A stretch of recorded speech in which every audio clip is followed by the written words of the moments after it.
अस्सलाम वालेकुम, क्या हाल है बच्चों। आज हम पढ़ने जा रहे हैं मोमेंट ऑफ इनर्शिया। लेकिन इस स्टार्ट करने से पहले मैं आपसे पूछना चाहूंगा कि आपने कल वाला लेक्चर रिवाइज किया है कि नहीं किया है। जैसे कि हमने पढ़ लिया था सेंट्रीफ्यूज डिवाइस क्या है और उसके बाद क्रीम सेपरेटर क्या है, वॉशिंग मशीन, ड्रायर, ये चीजें पढ़ी थी। लेकिन इन चीजों को इजी मत लेना, आपके स्लो में ये चीजें शामिल है, तो आपने जरूर इन चीजों को देखना है, रिवाइज करना है लेक्चर्स को। आपके पास लेक्चर नोट्स लिखे हुए होने चाहिए, तो फिर आपसे ये कुछ ये हो जाएगा। तो बात करते हैं moment of inertia. Moment of inertia जैसे कि आपने इससे पहले भी 9th क्लास में इनर्शिया के नाम से चीजें पढ़ी होंगी, लेकिन यहाँ पे मोमेंट ऑफ इनर्शिया क्या है, तो बात करते हैं न्यूटन के लॉ से। न्यूटन के फर्स्ट लॉ से, according to Newton first law क्या बात कहता है कि एवरी बॉडी, यानी कि जो बॉडी है वो अपने स्टेट को कंटिन्यू रखना चाहती है, चाहे वो रेस्ट की स्टेट हो या यूनिफॉर्म मोशन की स्टेट हो, अनटिल तब तक जब तक कोई बाहर से एक्सटर्नल फोर्स ना लगे। मान लीजिए कोई एक बॉडी है, रुकी हुई है, रेस्ट में है, पड़ी हुई है, तो क्या होगा अगर ये रेस्ट में है या ये यूनिफॉर्म मोशन कर रही है। यही बातें तो पढ़ी है, यही बातें तो आप पढ़ के आए हो। यूनिफॉर्म मोशन कर रही है या रेस्ट में है, तो तब तक ये रेस्ट में रहेगी जब तक कोई बाहर से एक्सटर्नल फोर्स ना लगे। कौन सी फोर्स ना लगे? External force. देखें इनके अंदर जो खुद के आपस में जो फोर्सेस है, तो वो तो जीरो होती ही होती है। अगर कोई सरफेस पे पड़ी हो तो उस वक्त उसकी रिजल्टेंट फोर्स यानी कि नेट फोर्स जीरो होती है, क्योंकि नॉर्मल फोर्स और वेट अपोजिट हो जाते हैं, इस वजह से ये जीरो हो जाती है। लेकिन अब बाहर से कोई, ये तो आपस में एक दूसरे को कैंसल आउट कर रहे हैं, लेकिन बाहर से जब कोई फोर्स लगेगी तो ये बॉडी अपनी स्टेट को चेंज करेगी। तो कह रहा है कि जब तक कोई एक्सटर्नल फोर्स न लगे तो बॉडी अपनी पोजीशन, रेस्ट की स्टेट या मोशन की स्टेट को बरकरार रखती है। अगर न लगे तो फिर वो बरकरार नहीं रखेगी। मान ले अगर चल रही तो रुक जाएगी। तो दिस इनएबिलिटी ऑफ बॉडी, यानी कि बॉडी की ये जो इनएबिलिटी है कि अपनी पोजीशन को, रेस्ट की हालत को या मोशन की स्टेट को चेंज ना करना, ये हालत उसकी इनर्शिया कहलाती है। ठीक है जी। तो हम लिख सकते हैं अकॉर्डिंग टू क्या, according to Newton's first law, क्या हो रहा है? फर्स्ट लॉ, एवरी बॉडी, हम लिख सकते हैं every body continuous its state of क्या, its state of rest or uniform motion, its state of rest, continue its state of rest or uniform motion until no net external force acting on it, तो कोई बाहर से force ना लगे तब तक ये बॉडी अपनी यानी कि स्टेट को क्या करती है? मेंटेन रखती है। ठीक है, कंटिन्यू रखती है। Every body continue its state of rest भी लिख सकते हैं। तो मेंटेन रखती है या कंटिन्यू रखती है until no net external force acting on it, तो कोई बाहर से फोर्स ना लगे, अपनी पोजीशन को मेंटेन रखे। तो ये जो इनएबिलिटी है बॉडी का, खुद से पोजीशन चेंज ना करना, या चल रही है तो रेस्ट में वापस ना आना, जैसे मूव कर रही है तो खुद वापस तो नहीं आ सकती है ना, खुद वापस रुकी, यानी फ्रिक्शन की फोर्स लगेगी तब रुकेगी, अदरवाइज फ्रिक्शन की फोर्स ना होती तो ये नहीं रुकती।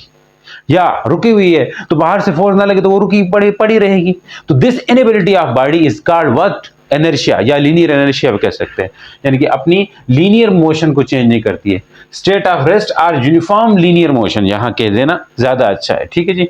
यूनिफॉर्म कौन सा मोशन? लीनियर मोशन, ये बात लिख दो यहां पे। तो हम यहां से लिख सकते हैं दिस इनएबिलिटी, ये बॉडी की जो इनएबिलिटी है, this inability of body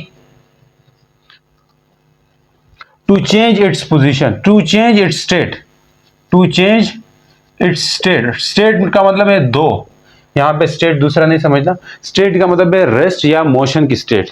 this inability of body to change its state of rest और मोशन इज नोन एज, क्या कह सकते हैं इसको? Linear inertia. ये आपको पता है, ज्यादा ये बात मैंने जस्ट समझाने के लिए की है। आप लिखते हो तब भी ठीक है, नहीं लिखते हो तब भी ठीक है। लिख दो तो आपके लिए बाद में रिवाइज करने में आसान होगा। तो ये किसी भी बॉडी की वो प्रॉपर्टी जो लीनियर इनर्शिया की डेफिनेशन ही यही है ना। लीनियर इनर्शिया की डेफिनेशन ये है किसी भी बॉडी की वो प्रॉपर्टी वो खुद से अपनी पोजीशन चेंज ना करे। तो इसी तरह एक होगी हमारे पास रोटेशनल इनर्शिया या मोमेंट ऑफ इनर्शिया। ये भी क्या है, ये भी बॉडी की प्रॉपर्टी है, सेम इसी तरह जिस तरह लीनियर इनर्शिया है। लीनियर इनर्शिया में बॉडी खुद से अपनी रेस्ट की पोजीशन या यूनिफॉर्म लीनियर मोशन की स्टेट को चेंज नहीं करती। रेस्ट की पोजीशन या यूनिफॉर्म लीनियर मोशन की स्टेट को चेंज नहीं करती है। रेस्ट की पोजीशन तो आपको समझ आ रही है, यूनिफॉर्म लीनियर मोशन की स्टेट कौन सी होती है बताओ जरा। यूनिफॉर्म लीनियर मोशन की स्टेट मतलब यानी स्टेट पाथ पे मतलब ये ट्रांसलेटरी मोशन करे तो तब वो जो पोजीशन उसका अपनी स्टेट को चेंज नहीं कर सकती, यानी कि लीनियर मोशन करे और वो स्टेट को चेंज ना करे तो वो आपके पास क्या है, लीनियर इनर्शिया है उसके अंदर, इस वजह से नहीं कर रही है। उसका खुद से स्टेट चेंज ना करना लीनियर इनर्शिया की वजह से नहीं करती है। इसी तरह कोई बॉडी रोटेट कर रही हो, यूनिफॉर्म रोटेशनल मोशन कर रही हो, या यूं कह दें या रेस्ट में है, खुद से रोटेट नहीं कर रही है, तो बॉडी की वो टेंडेंसी या वो प्रॉपर्टी जिससे वो खुद अपनी रेस्ट या यूनिफॉर्म रोटेशनल मोशन की स्टेट को चेंज ना करें, तब वो रोटेशनल इनर्शिया या मोमेंट ऑफ इनर्शिया कहलाती है। तो ये भी क्या है, रोटेशनल मोशन के केस में है ये। तो इसको दूसरा नाम क्या है, रोटेशनल इनर्शिया। क्या है, रोटेशनल इनर्शिया। ठीक है सर। तो लिख सकते हैं द प्रॉपर्टी ऑफ बॉडी, तो सेम यही चीज हम रोटेशनल इनर्शिया के लिए भी लिख सकते हैं। यहां लीनियर इनर्शिया के लिए कर दिया, तो सिमिलरली ये चीज क्या होता है, similarly the tendency of body, similarly the body when a body is rotating, जब कोई बॉडी क्या करे, रोटेट करें, कहां पे, रोटेटिंग अबाउट फिक्स एक्सिस। इसी तरह कोई बॉडी आप फिक्स एक्सिस के गिर्द रोटेट करे, when a body rotating about fix axis then body tend to maintain, अगर फिक्स एक्सिस में घूम रही हो, रोटेट कर रही हो, तो फिर वो बॉडी क्या चाहती है, फिर वो बॉडी मेंटेन रखती है अपनी स्टेट को, रेस्ट की स्टेट को या मोशन की स्टेट को। तो हम लिख सकते हैं देन बॉडी क्या करेगी, टेंस टू मेंटेन, क्या करेगी, मेंटेन इट्स स्टेट ऑफ क्या स्टेट ऑफ रेस्ट की स्टेट को, और यूनिफॉर्म मोशन यानी कि यूनिफॉर्म मोशन की स्टेट को भी कंटिन्यू रखना चाहती है। तब तक जब कोई एक्सटर्नल टार्क न लगे, बात करने चाहते हैं टार्क की, यानी कि टार्क जो है किसी बॉडी में रोटेशनल मोशन में चेंज लेकर के आता है, बात याद रखना है। फोर्स जो है किसी भी बॉडी की लीनियर मोशन में चेंज लेकर के आती है। तो ये बॉडी टेंड टू मेंटेन करेगी इट्स स्टेट ऑफ रेस्ट और यूनिफॉर्म रोटेशनल मोशन। यूनिफॉर्म क्या, यहां ऊपर आ जाए, यूनिफॉर्म रोटेशनल मोशन अंटिल क्या, until no external torque acting on it, यानी कि जब तक कोई एक्सटर्नल टार्क ना लगे तब तक वो बॉडी अपनी रेस्ट या यूनिफॉर्म रोटेशनल मोशन को बरकरार रखेगी। तो this property is known as rotational inertia. Look के डेफिनेशन नहीं है, ये डेफिनेशन की तरफ आ रहे हैं, डेफिनेशन के करीब आ रहे हैं हम, ठीक है। अब डिफाइन कर सकते हैं हम, अब डिफाइन कर सकते हैं मोमेंट ऑफ इनर्शिया को या रोटेशनल इनर्शिया को। इसकी दो डेफिनेशन है। अब एक ये डेफिनेशन है, ये हम इसको करते हैं क्वालिटेटिव, एक क्वांटिटेटिव डेफिनेशन करेंगे। तो यहां पे मैं बात करना चाहूंगा कि आपके पास मोमेंट ऑफ इनर्शिया या रोटेशनल इनर्शिया क्या है, the property of a body due to which, वो property of body due to which it maintain its state of rest और यूनिफॉर्म रोटेशनल मोशन। किसी बॉडी की वो प्रॉपर्टी जिसकी वजह से वो मेंटेन करना चाहे अपनी रेस्ट की स्टेट को या यूनिफॉर्म रोटेशनल स्टेट को, यूनिफॉर्म रोटेशनल मोशन को, तो वो बॉडी की प्रॉपर्टी क्या कहलाएगी, मोमेंट ऑफ इनर्शिया या रोटेशनल इनर्शिया। तो लिख सकते हैं डेफिनेशन नंबर 1, पहले डेफिनेशन, तो the property of a body, the property of a body due to which it maintain करती है क्या, मेंटेन इट्स स्टेट ऑफ क्या इट्स स्टेट ऑफ रेस्ट और uniform rotational motion, uniform rotational motion due to which it maintain its state of rest or uniform rotational motion until no external torque acting on it। ये भी बात भी लिख सकते हो, लेकिन आपकी बुक में यहां तक लिखे हुए तो हम यहीं तक कर लेते हैं, ठीक है। वो बात लिखना ज्यादा बेहतर है। क्या लिख सकते हैं? until no external torque acting on it is known as moment of inertia. लिख दो मोमेंट ऑफ इनर्शिया बोल दो या क्या बोल दें, और रोटेशनल इनर्शिया, ये कह सकते हैं। इसको क्या कह सकते हैं? या रोटेशनल इनर्शिया का नाम दे सकते हैं। यहां एक नोट डाल के लिखो कि टॉर्क की बात चलिए, जो जैसा काम फोर्स का होता है लीनियर मोशन में, कि लीनियर मोशन में चेंज लाना, ऐसा ही काम टॉर्क का होता है रोटेशनल मोशन में, बॉडी की रोटेशनल मोशन में चेंज लेकर के आना, बॉडी के रोटेशनल मोशन में चेंज लेकर के आना। जिस तरह फोर्स लीनियर मोशन में चेंज लेकर के आती है, सेम उसी तरह टॉर्क रोटेशनल मोशन में चेंज लेकर के आता है। यानी कि बॉडी को आहिस्ता रोटेट करी तो उसको तेज रोटेट करवा देगा टॉर्क, या बॉडी तेज रोटेट कर रही है तो टॉर्क की वजह से वो आहिस्ता रोटेट करने लग जाएगी, या बॉडी रुकी हुई है तो वो उसको रोटेट करवा देगी। सेम यही तरह फोर्स क्या करती होती है, बॉडी रेस्ट में तो उसको मोशन में लेके आती है, या मोशन में हो तो उसको रोक देती है। यही काम आपका टॉर्क का भी है। तो टॉर्क के लिए एक लफ्ज लिख सकते हैं कि torque is the rotational analogy of a force. Torque force की रोटेशनल एनालॉजी है, यानी कि जैसा काम फोर्स का है लीनियर मोशन में, वैसा काम टॉर्क का है रोटेशनल मोशन में। तो हम लिख सकते हैं टॉर्क इज अ रोटेशनल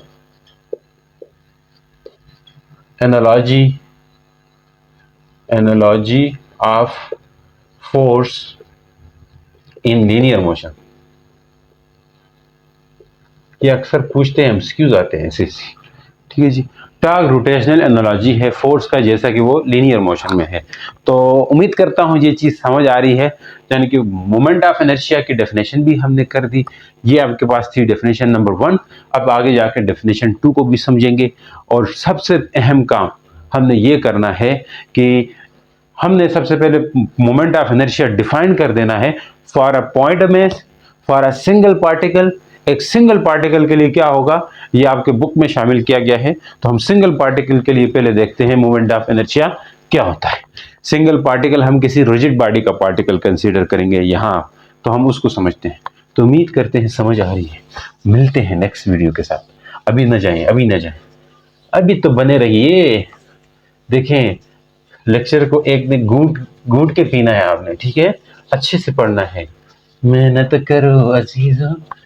करो अजीजों ने बच्चों। होते बात करते हैं moment of inertia for point mass. For what? Point mass. आप हेडिंग बाकी ऊपर वाली शामिल कर देना, इसके साथ आगे सिर्फ लिख देना for point mass. Point mass के लिए हम देखना चाहते हैं रोटेशनल मोमेंट ऑफ इनर्शिया। अब क्या करना है, उसके लिए आपने एक बॉडी लेकर के आनी है। कैसी body sir? Rotational rigid body लेके आनी है। ये भी आपकी बुक में बनी हुई है, तभी मैंने उसी को बनाया है।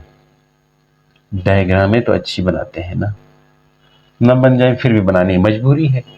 ये कोई रिजिड बॉडी है।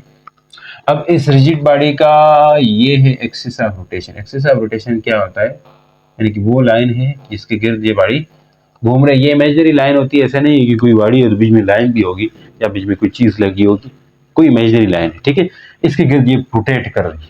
रोटेट करते वक्त इसमें क्या होना है, फिक्स एक्सिस से इसका डिस्टेंस भी होगा। अगर ये पार्टिकल है m, तो ऐसा नहीं है कि एक दो पार्टिकल्स हैं, बहुत सारे हैं और बहुत सारे डिस्टेंसेस है। We are considering only a single particle, that is this one. एक कोई कंसीडर कर लो, उसको ऊपर ले गए हम, उसको हम बाहर कंसीडर कर रहे हैं, सिंगल पार्टिकल ले रहे हैं, और एक्सिस ऑफ रोटेशन भी हमने पहले शिफ्ट करके ऊपर लेके गया। This is the mass and this is the distance from the axis of rotation. ये ऐसे रोटेट करने लगा है, मोमेंट ऑफ इनर्शिया। यानी कि ये रिजिड बॉडी ऐसे रोटेट करने लगी है। तो ये आपके पास सिंगल पार्टिकल पॉइंट मास है। क्या है? This is the point mass. ये क्या है? पॉइंट मास है। अब पॉइंट में से तो हम ये समझेंगे कि कंसीडर करेंगे a rigid body. Rigid body consider की, सिंगल पार्टिकल है जिसका मेस m है और वो एक्सिस ऑफ रोटेशन से, ये क्या चीज है, एक्सिस ऑफ रोटेशन है, एक्सिस ऑफ रोटेशन से वो पार्टिकल कहां पे है, r डिस्टेंस दूर है, और वो r डिस्टेंस दूर जो है वो परपेंडिकुलर डिस्टेंस है इस बॉडी का एक्सिस ऑफ रोटेशन से, क्योंकि एक्सिस ऑफ रोटेशन और इस बॉडी के बीच में एंगल 90 का बन रहा है। तो हम कह सकते हैं consider a single particle from a rigid body, consider a single particle, single particle m of rigid body, rigid body का हमने लिया है एट अ डिस्टेंस r, कहां है, at a distance r perpendicular from the axis of rotation, r from the axis of rotation, खैर फिलहाल इस तरह कह देते हैं, एक्सिस ऑफ रोटेशन से क्या है, r डिस्टेंस पे है। देन इसका मोमेंट ऑफ इनर्शिया कहा गया है वो क्या होगा, इसका ये देखा गया है मोमेंट ऑफ इनर्शिया, यानी कि I जो है इसको रिप्रेजेंट करने का तरीका होता है वो डायरेक्ट, वो इक्वल है mr स्क्वायर के, मोमेंट ऑफ इनर्शिया। देखो आप इस चीज को समझने के लिए लीनियर इनर्शिया की तरफ जाए। लीनियर इनर्शिया जो है, लीनियर इनर्शिया है वो क्या होता है, आपके पास खाली मेस होता है, खाली m ही होता है, r शार नहीं आता, डिस्टेंस नहीं आता है, क्योंकि जब कोई बॉडी स्ट्रेट पाथ पे आगे जा रही हो तो उसमें r जीरो हो जाता है ओरिजिन के लिहाज से, तो m ले लिया जाता है उस केस में, लीनियर इनर्शिया के केस में मेस को। लेकिन यहां पे I लेंगे किसके लिए, हम इनर्शिया के लिए, लेकिन कौन सा इनर्शिया होगा ये, रोटेशनल इनर्शिया। I के साथ हम r भी लेंगे, r का स्क्वायर लेंगे, यानी कि ये जो डिस्टेंस है इसके स्क्वायर के डायरेक्टली प्रोपोर्शनल होता है जी, कि जितना ज्यादा डिस्टेंस रहेगा उतना ज्यादा मोमेंट ऑफ इनर्शिया ज्यादा होगा। देखो मोमेंट ऑफ इनर्शिया ज्यादा होने का मतलब ये है कि उस बॉडी को रोटेट करवाना मुश्किल होता है। जितना लीनियर इनर्शिया होता है किसी भी बॉडी का, उसको स्ट्रेट पाथ पे मूव करवाना मुश्किल हो जाता है, यानी कि उसको लीनियर मोशन करवाना मुश्किल हो जाता है, धक्का दे के उसको मोशन में लाना मुश्किल हो जाता है जब किसी बॉडी का मेस ज्यादा होता है, स्ट्रेट पाथ में मूव करवाना मुश्किल हो जाता है in case of linear inertia, क्योंकि लीनियर इनर्शिया लीनियर मोशन से लिंक करती है, तो इसलिए उसको उस बॉडी की लीनियर मोशन में चेंज लाना मुश्किल हो जाता है जब उस बॉडी का मेस ज्यादा हो। सेम अगर इस केस में मेस ज्यादा है तब तो उसको रोटेट करवाना मुश्किल होगा, सिर्फ मेस के ज्यादा होने से रोटेट करवाना मुश्किल नहीं होता। यहां तो सिर्फ मेस ज्यादा कर दो तब स्ट्रेट पाथ में मूव करवाना मुश्किल हो जाएगा या लीनियर मोशन करवाना मुश्किल होगा। यहां सिर्फ मेस इफेक्ट नहीं डालता in case of moment of inertia, यानी कि रोटेशनल इनर्शिया के केस में। रोटेशनल इनर्शिया मींस घुमाना कितना मुश्किल है, घुमाना मुश्किल है ये बात हमें सिर्फ मेस पे डिपेंड नहीं कर रही होती है, साथ साथ डिस्टेंस पे भी डिपेंड कर रहा होता है कि जो पार्टिकल है वो कितना दूर है, उतना घुमाना मुश्किल होगा। मान ले एक पत्थर बांध के दे देते हैं आपको धागे के साथ या किसी उस रस्सी के साथ, वो पत्थर जो है वो छोटे धागे के साथ आप रख लो, धागा छोटा सा रख दो, घुमाना बहुत इजी रहेगा, बहुत तेजी से घुमा सकेंगे। अब वो पत्थर बंधा है, वही सेम पत्थर, लेकिन धागा बहुत लंबा आपको दे दिए, बहुत लंबा धागा दे दिए, अब घुमाने आप लगेंगे तो मुश्किल होगा आपके लिए। समझ आ गई सर, मुश्किल होगा मींस आपने डिस्टेंस ज्यादा किया है, आर ज्यादा किया है, दैट पत्थर या वो जो स्टोन है वो आपका पार्टिकल है, उस पार्टिकल का आर ज्यादा करने से भी मोमेंट ऑफ इनर्शिया ज्यादा होता है, means it will difficult to rotate, वो रोटेट करना मुश्किल हो जाएगा। इसलिए आर पे भी डिपेंड करता है रोटेशनल के केस में। आप टायर को ले लो, एक छोटा टायर है, ठीक है, जैसे ट्रैक्टर के टायर होते हैं, एक सामने वाले टायर, एक मिड वाले टायर, एक पीछे ट्रॉली वाले टायर होते हैं। तो मिड वाले टायर बहुत बड़े होते हैं, तो छोटे वाले टायर आप अगर उतार दें, उसको आपको रोटेट करने का बोलूं तो आप आसानी से रोटेट करते हुए लेके जाओगे, लेकिन वो मिड वाला टायर जब आपको दे दे तो उसको रोटेट करवाना बहुत मुश्किल हो जाएगा, डिफिकल्ट हो जाएगा आपके लिए, बिकॉज उसका एक्सिस ऑफ रोटेशन से डिस्टेंस दूर रहता है। वो बड़ा टायर है ना, इसका एक्सिस ऑफ रोटेशन से डिस्टेंस दूर रहेगा, इट्स मीन कि आपका आर ज्यादा हो रहा है, इस वजह से मोमेंट ऑफ इनर्शिया भी ज्यादा हो रहा है। तो मोमेंट ऑफ इनर्शिया का फार्मूला ये आपके पास आ गया सिंगल पार्टिकल के केस में।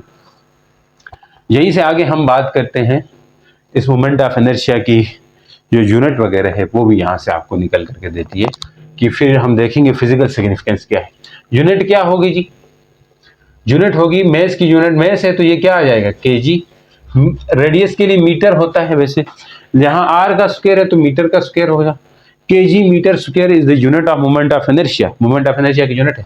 फिर डायमेंशन पूछते हैं, बहुत आसान है डायमेंशन भी इसके निकालना। कैसे निकालेंगे? केजी के लिए एम कर देते हैं, केजी के लिए क्या कर देते हैं एम, और मीटर है तो एल का स्क्वायर, और टी तो है ही नहीं तो जीरो लिख सकते हैं। टाइम इन्वॉल्व नहीं है तो जीरो लिख सकते हैं, टी का जीरो, नहीं तो एम एल स्क्वायर भी ठीक है मोमेंट ऑफ इनर्शिया की डायमेंशन। अब बात करते हैं कि फिजिकल सिग्निफिकेंस क्या है, इसका मोमेंट ऑफ इनर्शिया का रोल कैसा है रोटेशनल के अंदर। तो फिजिकल सिग्निफिकेंस उसको कहते हैं कि जिसका सेंस क्या बनता हो इसमें।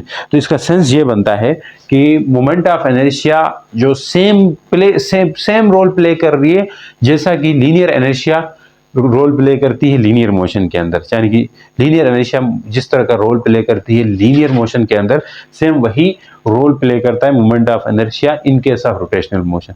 तो हम लिख सकते हैं फिजिकल सिग्निफिकेंस, ये आप इससे पूछ भी थे, बोर्ड में क्वेश्चन भी है, एसएलओ में है शायद मेंशन है ये बात कि what is the physical significance of moment of inertia. तो फिजिकल सिग्निफिकेंस हम देखते हैं, फिजिकल सिग्निफिकेंस, फिजिकल सिग्निफिकेंस क्या होगी। तो हम लिख सकते हैं द मोमेंट ऑफ इनर्शिया, यानी कि प्ले सेम रोल। देखिए हम लिख सकते हैं मोमेंट ऑफ इनर्शिया क्या, कौन सा रोल प्ले कर रहा है, moment of inertia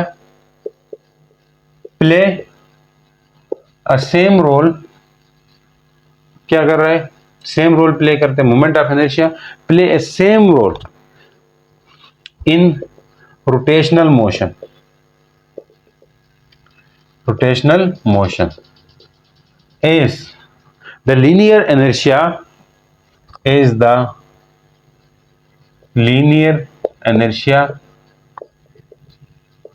play a role in, कहां पे, in linear motion। जो रोल लीनियर मोशन में कौन प्ले करता है, लीनियर इनर्शिया, वही रोटेशनल मोशन में रोटेशनल इनर्शिया प्ले करता है। ये चीज ऊपर आपको अच्छी से समझ आएगी होगी फिजिकल सिग्निफिकेंस में कि मतलब रोटेट करवाना कितना मुश्किल हो रहा है, ये सब कुछ डिपेंड करता है, इंहिसार करता है मोमेंट ऑफ इनर्शिया के ऊपर, तो या रोटेशनल इनर्शिया के ऊपर। उम्मीद करता हूँ चीजें समझ आ रही है। तो अब हम बात कर रहे हैं जी फिजिकल सिग्निफिकेंस की भी समझ आ गई। नेक्स्ट है moment of inertia for rigid body, this point में अब अगर ये रिजिड बॉडी है तो रिजिड बॉडी में क्या रहता है, एन नंबर ऑफ पार्टिकल्स होते हैं। अब एन नंबर ऑफ पार्टिकल्स, ये सिंगल पार्टिकल का मोमेंट ऑफ इनर्शिया था ये।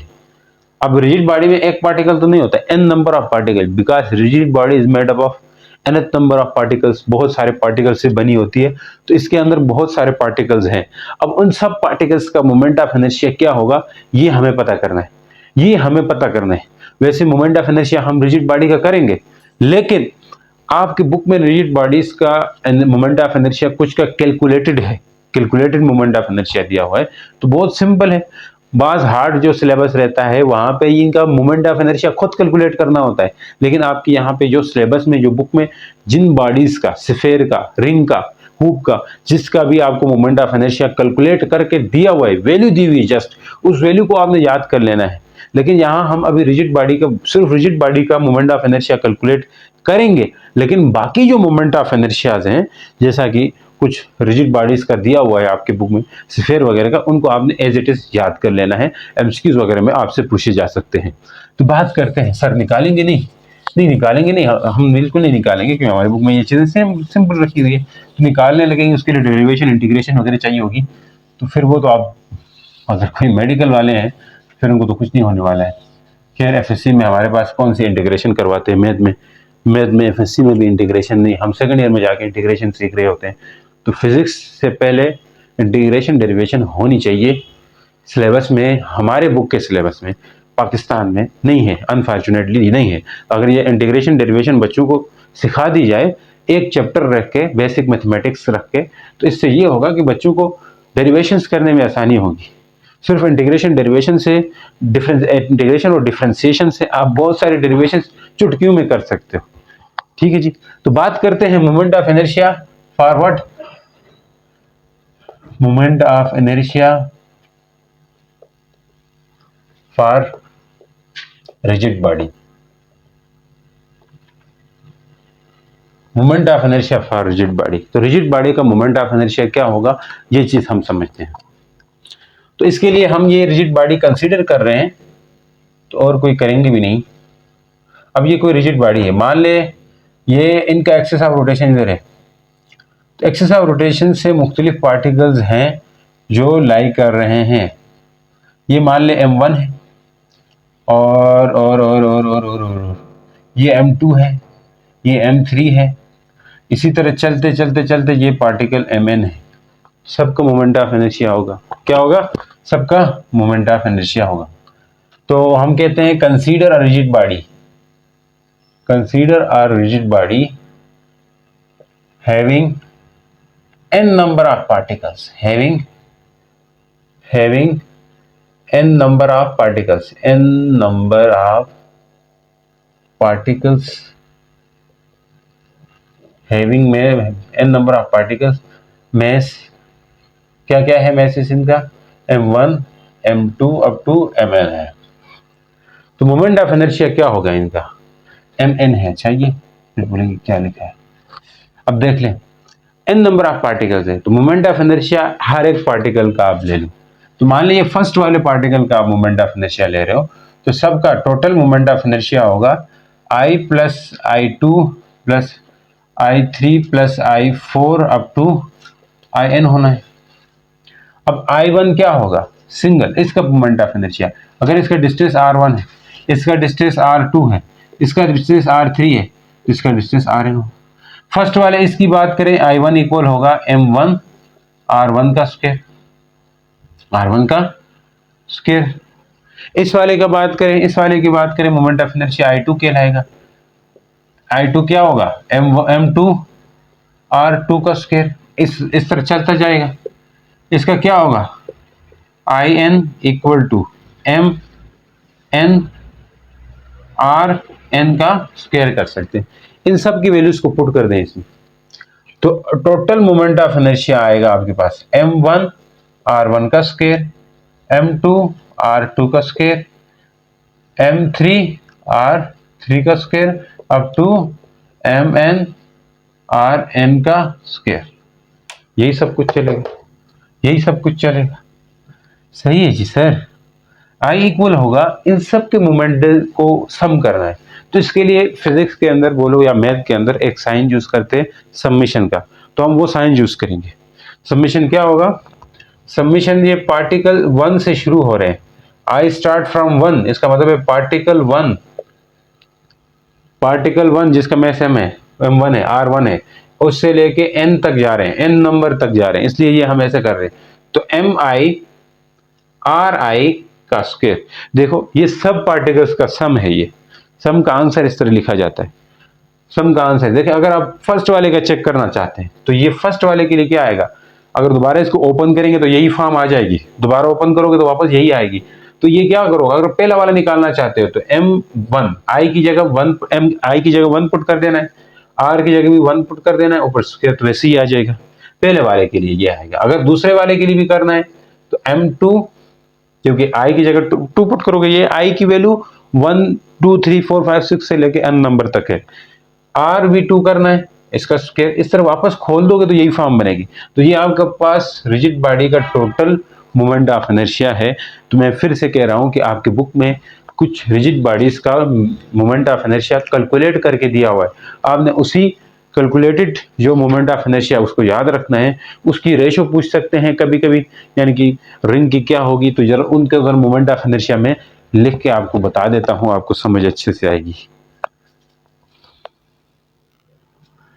तो देखिए, हमने कुछ वो डिस्कस करना था कि डिपेंड किस पे करता है मोमेंट ऑफ इनर्शिया, वो इस क्वेश्चन में आ रहा है, तो वो शुरू में हमने डिस्कस नहीं किया, तो यहाँ पे डिस्कस हो जाएगा ये चीज़, ठीक है।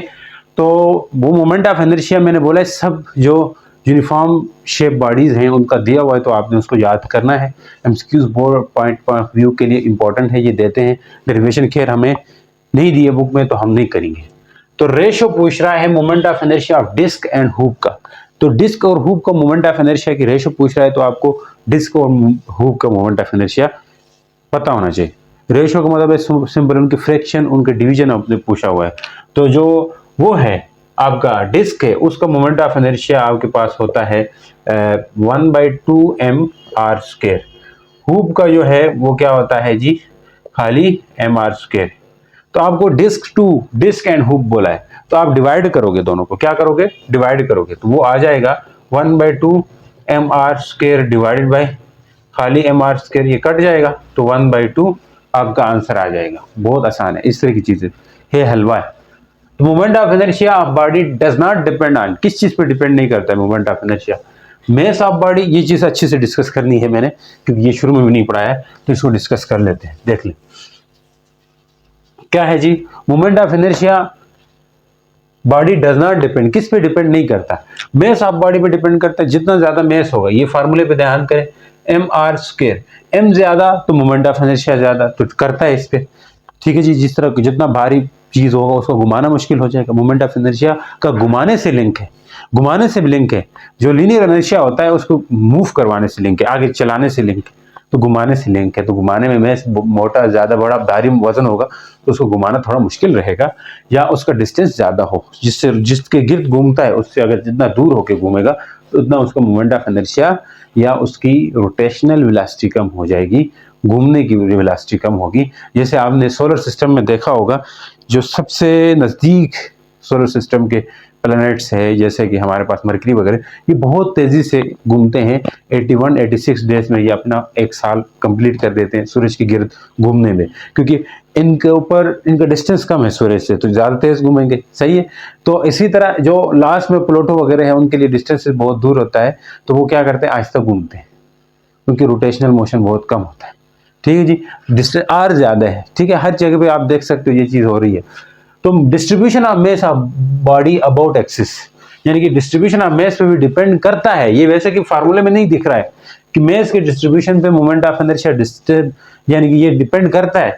मान ले ऐसा कोई मास है, ऐसा कोई मास है, अब इसका आप सेंटर से बनाओगे तो मोमेंट ऑफ इनर्शिया सेंटर में तो नहीं होगा, तो ज्यादा मास वाले तरफ होगा, यानी कि इस तरफ होगा थोड़ा, यानी कि ताकि बैलेंस हो, इधर और उधर क्या हो, बैलेंस हो, तो दरमियान से इस तरह हो जाएगा।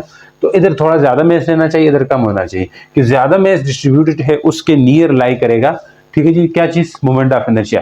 तो डिस्ट्रीब्यूशन ऑफ मास पे भी डिपेंड करता है, ठीक है। फिर एक्सिस ऑफ रोटेशन इस पे नहीं करता है, square of distance from the axis of rotation, यानी कि एक्सिस ऑफ रोटेशन से कितना स्क्वायर डिस्टेंस है पार्टिकल का, आर, इस पे भी करता है। ये फार्मूला में नजर आ रहा होगा आपको। तो एक्सिस ऑफ रोटेशन पे नहीं करता। तो उम्मीद करता हूँ समझ आई। मिलते हैं नेक्स्ट वीडियो के साथ, तब तक के लिए बने रहिएगा। अल्लाह हाफ़िज़।